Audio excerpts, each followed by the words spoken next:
আমি আসলে সময় পেলেই গাছ কিনি। মন ভালো থাকলেও গাছ কিনি, মন খারাপ থাকলেও গাছ কিনি।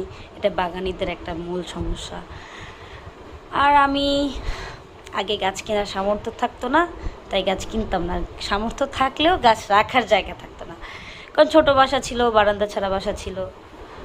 এখন তো মোটামুটি নিজেকে গুছিয়ে নিয়েছি, আলহামদুলিল্লাহ। তো এখন গাছ কেনারও জায়গা আছে, রাখারও জায়গা আছে, কেনার মতো সামর্থ্যওয়ালা দিয়েছে। তো যখন সময় পাই তখনই গাছ কিনি।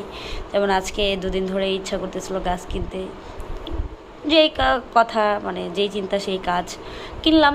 আজকে কিনে আনছি হচ্ছে এই যে ট্রায়াঙ্গেল হার্ট। এটার নাম হচ্ছে ট্রায়াঙ্গেল হার্ট, এটার নাম হচ্ছে জেব্রিনা, আর এটার নাম হচ্ছে ফটোস। এটাকে এনজয় ফটোসও বলে। আর বাগানিরা গাছ কিনবে কিন্তু গিফট আনবেন, এটা কেমনে সম্ভব? আমিও নিয়ে আসছি আঙ্কেলের কাছ থেকে। এটার নাম হচ্ছে রিও। এইগুলো হচ্ছে আমি গিফট হিসেবে আনছি।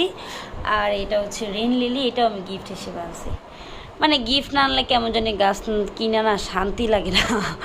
মানে এরকম একটা অবস্থা সবার হয়, আমি জানি এটা সবার হয়, এটা সবার অবস্থা, আমার একার না।